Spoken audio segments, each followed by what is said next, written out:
Why are so many Muslims leaving the West to move to poor countries? So, Alhamdulillah, I grew up in the UK. I lived in multiple Western countries. I then visited over 25 countries. I've now spent months in Malaysia and Egypt, and I now live long term in Indonesia. Alhamdulillah. So, I'm going to be going through 5 different realizations that I personally had and I've seen other people have, which leads them to ultimately relocate to what's called a poor country. So, number one, they stop comparing their life in the West to the average person in the poor country. This is very common. So when someone is in the West, living relatively comfortably, and they're also very familiar with it, then they see, okay, how is the average person living in this poor country? They're seeing they're earning, like Indonesia, they're earning $200 per month, and then they're seeing where they live, etc. And then it kind of paints the picture that they're going to be living for some reason in a similar way. And then it turns them off the idea of hijrah. Like there's actually people that just never consider hijrah for the fact that they view themselves as though they're going to become like the average person in that country. However, the way you live in the poor Muslim majority country is literally the top 1% of that country. If you're spending literally $1,000 a month, you're already in the top 1%. So you're literally living the top 1% quality life. You're not going to be living like the average at all. So when they realize this, they then look, how does that top 1% life look? And realize that it's generally way, way better than their Western life. So, number two, they realize what they can do when the cost of living is so low. So, no more trying to save on everything, no more doing your groceries, batch cooking them, ordering it all on one specific day, so you don't have to pay extra delivery, blah blah blah. Go into the grocery shop yourself, going around with the trolley, blah blah blah, trying to save on everything, looking at the price of everything, going to restaurants, looking at the price, making sure it's not too expensive.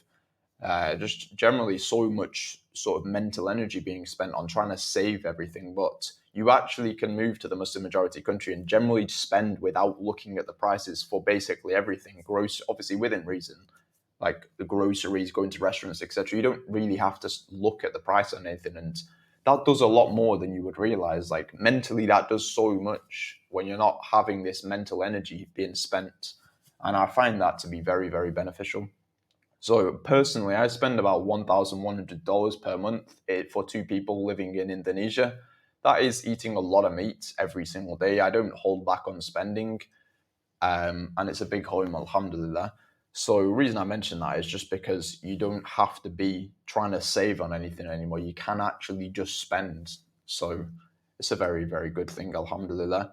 You can get good quality private healthcare, blood work, supplements, so you can basically massively improve your health just by being somewhere where the cost of living is a lot lower. You can have private education for yourself, for your family, private driver, for example, for very, very reasonable price. You can have a maid in your house and stuff if you're wanting this.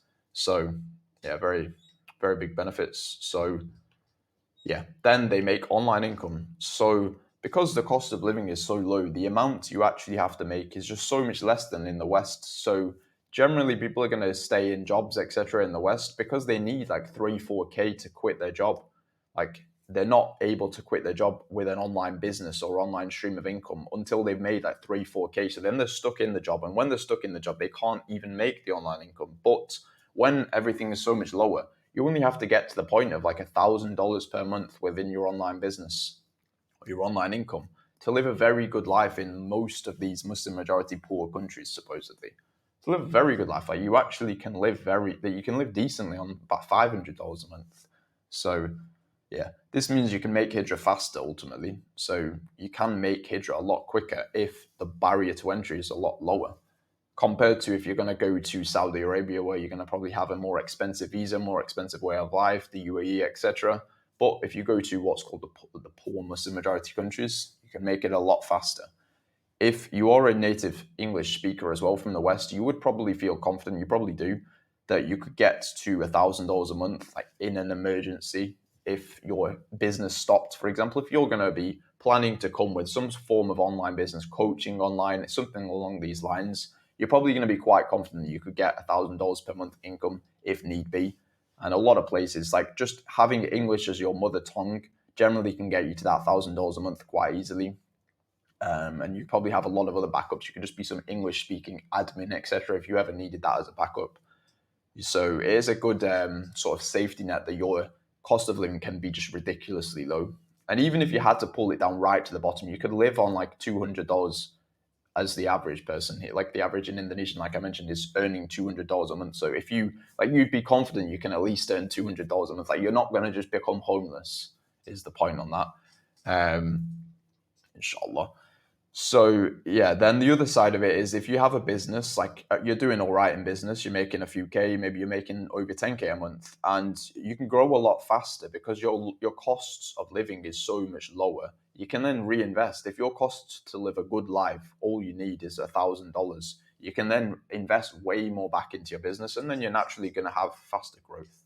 So yeah, they also pick a convenient poor country. So they don't just go to a Muslim majority country, they also go to a convenient Muslim majority poor country. So, yeah, because every Muslim majority country definitely isn't the same. I know people mention about it's usually Algeria, places around this area where it's going to be less developed. Like you're going to not really be able to order things online. You're going to have to go out to shop, do all this stuff yourself.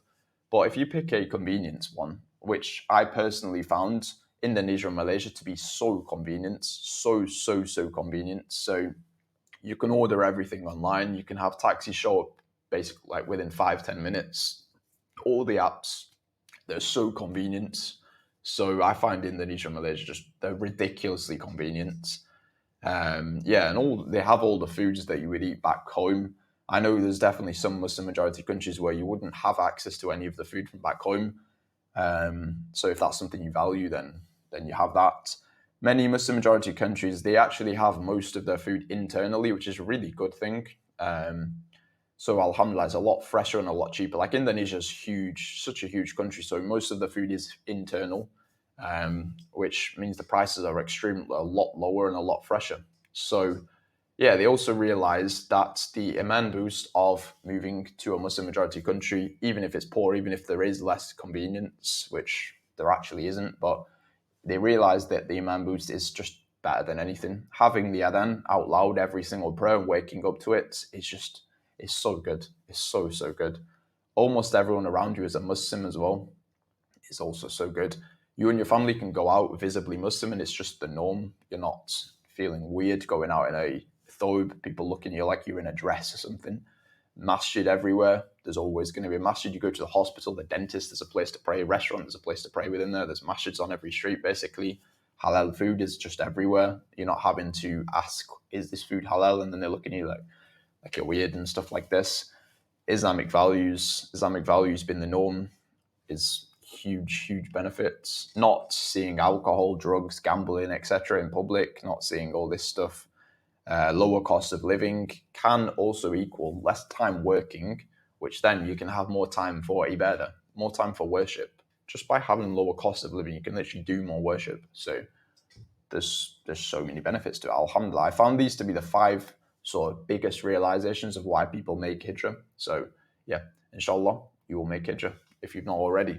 So if you would like help getting married and relocating to Indonesia, the same process that I did, alhamdulillah, I did. I got married and I relocated to Indonesia. If you would like to do that, you can go to the link in the description and get on a free call. What it's going to be, basically, you can tell me what is your situation, what you're looking to do, why are you interested in this, and then what I'm going to do is help you plan out a very clear roadmap so you can see tangibly what does each step of the process look like. Like when are you actually tangibly going to have found a woman? When are you going to have vetted the woman? When are you going to come over, do the logistics? Just so you have a very clear plan of how it's going to look. So inshallah, that can give you a lot more clarity if it's something you're interested in. So yeah, inshallah, it's been a benefit to you. So yeah, assalamu alaikum.